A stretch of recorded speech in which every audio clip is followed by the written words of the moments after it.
सकारात्मक परिणाम दिसून येणार आहे आणि म्हणून सुरुवातीला म्हटलं कर्क राशीसाठी हा महिना शानदार असणार आहे. त्यानंतरची पुढची रास आहे सिंह रास. सिंह राशीला अचानक आर्थिक लाभाचा अनुभव येऊ शकतो, मोठं यश मिळू शकतं, करिअरमध्ये प्रगती बघायला मिळेल, नवीन नोकरी किंवा पदोन्नतीच्या संधी सुद्धा मिळतील. एकंदरीतच तुमचा आत्मविश्वास वाढेल आणि समाजात तुमचा आदर सुद्धा वाढेल. आर्थिक लाभाचे संकेत मे महिना सिंह राशीसाठी घेऊन येतोय. मात्र खर्चावर नियंत्रण ठेवावं लागेल. घरात किरकोळ बदल किंवा दुरुस्ती करणं सुद्धा आवश्यक असू शकेल आणि त्यासाठी पैसा खर्च होऊ शकतो. त्यानंतरची पुढची रास आहे धनुरास, ज्यांच्यासाठी हा महिना अत्यंत फायदेशीर असणार आहे, अत्यंत शुभ असणार आहे, अत्यंत अनुकूल असणार आहे. काय घडणार आहे धनुराशीच्या बाबतीत? उत्पन्नाचं नवीन साधन मिळू शकतं, आर्थिक स्थिती मजबूत होईल, आर्थिक लाभाच्या चांगल्या संधी समोर येतील, प्रवासाच्या संधीसुद्धा निर्माण होतील.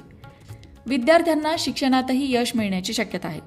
कुटुंब आणि मुलांबाबत काही चिंता तुम्हाला सतावू शकते, त्यामुळे वैयक्तिक जीवनात सावधगिरी बाळगणं आवश्यक आहे.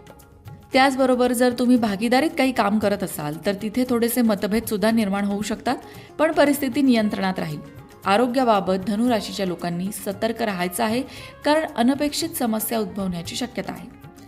त्यानंतरची पुढची रास आहे कुंभ रास. कुंभ राशीच्या बाबतीत काय घडणार आहे बरं? आर्थिक बळकटी, नवीन संधी कुंभ राशीच्या लोकांना बघायला मिळतील. नवीन नोकरी किंवा शिक्षणासाठी सकारात्मक संधी मिळू शकतात. सर्जनशीलता वाढेल, कौशल्यांचा अधिक चांगल्या प्रकारे तुम्ही वापर कराल. आर्थिक परिस्थितीही मजबूत होईल. उत्पन्नाचं नवीन साधन निर्माण होऊ शकतं.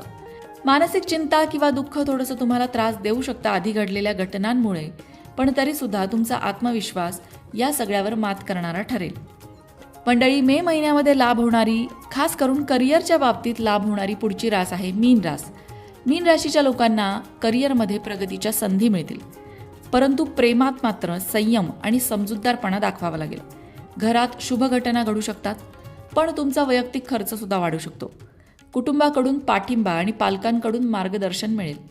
खर्चासोबत बचत करणंही आवश्यक आहे, हे मीन राशीच्या लोकांनी मे महिन्यात लक्षात ठेवायचं आहे. शिक्षण क्षेत्रात यश मिळण्याची शक्यता आहे. जे शिक्षण क्षेत्रात काम करतात त्यांना चांगला लाभ होताना दिसेल, यश मिळेल, एकाग्रता वाढणार आहे. तर मंडळी, मे महिन्यामध्ये कोणत्या कोणत्या राशींना लाभ होऊ शकतो ते आपण पाहिलं. कोणत्या राशींसाठी मे महिना खास ठरणार आहे तेही आपण पाहिलं. पण मे महिन्यात एक महत्त्वाची गोष्ट घडते आणि ती म्हणजे मे महिन्यामध्ये 17 मेपासून अधिक मास, धोंड्याचा महिना सुरू होतोय आणि म्हणूनच या धोंड्याच्या महिन्यामध्ये काय करावं, काय करू नये, कुठल्या गोष्टी दान कराव्या, त्याचबरोबर अधिक महिन्यामध्ये कुठल्या प्रकारची साधना, उपासना, मंत्रजप केल्याने विशेष लाभ मिळतो, या सगळ्या संदर्भातले व्हिडिओ आपल्या लोकमत